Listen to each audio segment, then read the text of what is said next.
Halo Libra, selamat datang atau selamat datang kembali. Ini adalah general timeless reading, jadi kapanpun kamu nonton adalah waktu terbaik kamu untuk dapat pesan ini ya.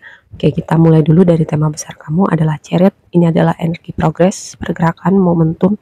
Jadi kayak ada sesuatu nih, mungkin sesuatu hal yang kamu pikirin, kamu kerjakan selama ini, atau kayak kamu berusaha keluar dari sebuah situasi.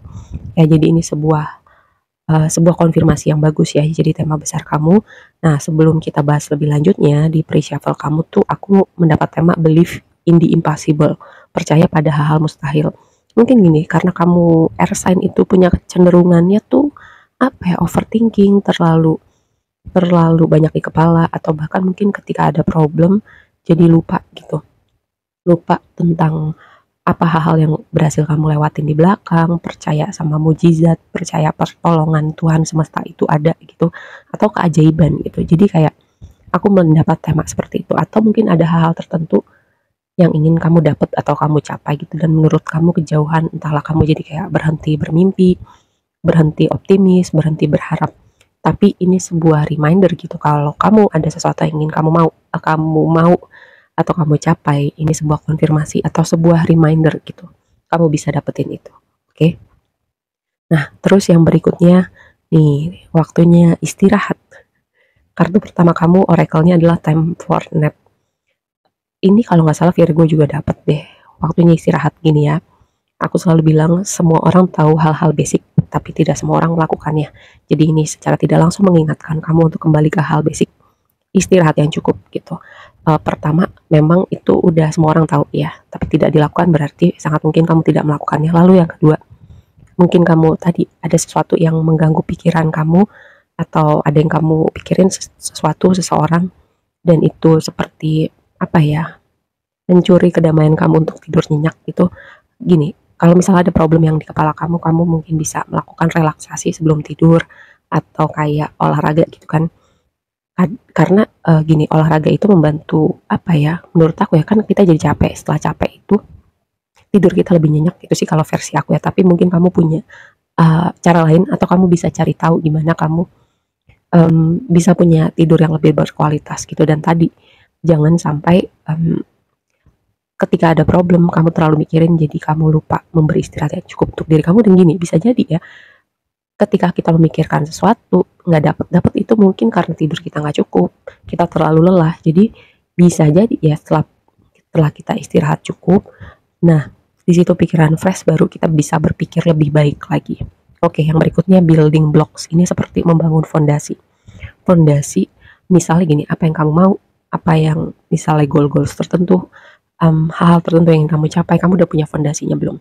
Misalnya konteks hubungan, konteks pekerjaan, atau dream life kamu. Apakah kamu sudah bikin rencana? Apakah kamu sudah mempunyai skill-skill tertentu? Kalau dalam konteks sebuah hubungan seperti apa yang kamu mau gitu. Apakah kamu sudah jadi versi diri kamu yang sekiranya match sama versi hubungan yang kamu mau gitu. Itu contoh building blocks, membangun fondasi untuk sesuatu. Seperti rumah aja gitu, kalau ibaratnya hal yang mau kamu capai itu rumah, fondasinya udah bagus belum? Dan ini sebuah konfirmasi untuk kamu melihat hal tertentu yang ingin kamu capai, fondasinya udah bagus apa belum. Dan kalau belum, ini waktunya kayak kamu evaluasi apa yang belum gitu. Terus yang berikutnya nih, tadi ya aku bilang kecenderungan untuk antara overthinking atau pikirannya terlalu jauh ke depan, jauh ke belakang, atau mungkin ini problem orang masak ini aja gitu ya, kayak nggak bisa being mindful atau being in the present. Karena Chopwood ini, kartu oracle yang berikutnya adalah kayak berbicara, melakukan hal-hal yang kita lakukan sehari-hari tapi dengan mindfulness gitu. Kalau misalnya kita lagi cuci piring ya, pikiran kita, badan kita di situ, pikiran kita juga di situ gitu. Bukan mikirinnya cuci piring, aduh tadi ada problem sama ini, aduh si itu ngeselin, aduh besok gue gimana ya, aduh kerjaan gue belum beres. Kayak gitu, kita melakukan hal-hal tertentu dengan autopilot karena udah kebiasaan aja, tapi pikiran kita kemana-mana gitu ya. Karena gini, dengan kita mindfulness itu kadang cara kita apa ya, mengosongkan pikiran juga ketika itu kayak semacam meditative state gitu loh. Kayak pikiran kita tuh berada di kondisi seperti meditasi ketika kita mindful, dan bisa jadi ya ada hal-hal inspirasi yang muncul atau semesta berbicara dengan kita ketika kita berada di meditative state seperti itu. Itu Itu kalau di buku panduannya seperti yang aku pahamin. Oke, balik lagi tadi ke oracle-nya Chariot. Itu kan pergerakan. Nah, bisa jadi karena konfirmasinya Nine of Swords, mimpi buruk, kecemasan, kegelisahan, antara gini, kamu berhasil menaklukkan gitu, menaklukkan pikiran-pikiran tertentu, perasaan-perasaan tertentu, terus juga kayak aku dapetin vibe kayak perasaan-perasaan tertentu atau apa ya, kayak contohnya gini, kayak tadi pakai contoh olahraga itu kan merilis apa ya, hormon-hormon yang bikin happy, naikin mood. Nah, itu contohnya seperti itu. Jadi kayak channeling perasaan misalnya sedih, gelisah itu pada hal yang justru lebih produktif atau lebih positif gitu ya. Terus nih menarik, ini posisi blessingnya adalah Five of Pentacles, dikonfirmasi sama Five of Pentacles juga. Cuman gini, Five of Pentacles itu kan biasanya energi kurang, energi kesepian, berjalan sendiri. Tapi karena posisinya di blessing, pertama kamu udah bisa keluar atau menavigasi perasaan-perasaan itu dengan lebih baik. Terus juga ketika kamu berhasil melewati perasaan-perasaan itu dengan diri kamu, bisa jadi kamu jadi orang yang apa ya, membantu orang lain juga yang pernah mungkin merasa sendiri, merasa sepi, atau berjalan sendiri.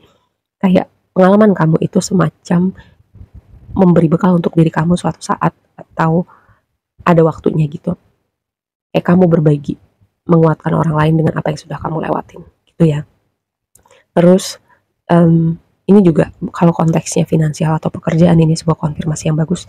Maksudnya kalau misalnya ada problem gitu, seperti ada jalan keluar, ada pertolongan, ada uluran tangan, ada balik lagi tadi, ada keajaiban-keajaiban tertentu ya. Karena tadi kalau kamu berpikir misalnya kondisi kamu stuck atau kamu mentok atau kayak sesuatu hal yang problematik banget, tapi karena nih posisinya di blessing kamu, ada sesuatu hal yang akan membantu kamu gitu.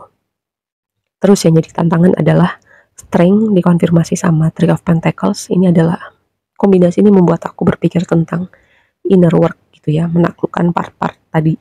Mungkin ada dialog tertentu, kebiasaan tertentu, karena strength itu kan sisi animalistik di dalam diri kita, hal-hal yang apa ya, sisi shadownya kita gitu. Three of Pentacles itu kayak shadow kita akan ke-trigger dengan orang lain selama kita belum membereskan part itu gitu. Kayak aku melihat hal itu dengan dua kombinasi ini. Nah, terus yang menariknya adalah kayak love is in the air gitu loh, untuk kamu yang bertanya atau kamu yang mencari, bisa jadi menunggu juga. Yang berikutnya Page of Cups, dikonfirmasi sama Two of Cups, lalu The Lovers sama Six of Pentacles. Kayak entah kenapa aku mendapat vibe gini, kayak ada orang-orang, kayaknya lebih dari satu gitu, yang kayak berebut perhatian kamu, berebut semacam nyenengin kamu, semacam apa ya, mentreatment kamu berbeda gitu. Kayak mereka berusaha gitu untuk jadi juara di hati kamu. Kayak aku melihatnya seperti itu, walaupun biasanya Six of Pentacles itu nggak berbicara seperti itu, cuman aku dapat vibe-nya seperti itu ya. Selain kayak Page of Cups itu kan kayak tawaran, dan itu of Cups gitu. Jadi untuk kamu yang menunggu, bertanya, kayak kamu akan apa ya, akan ketemu gitu, dan sepertinya lebih dari satu orang. Oke, segitu aja dulu readingnya. Semoga bermanfaat dan sampai ketemu di reading berikutnya ya. Bye.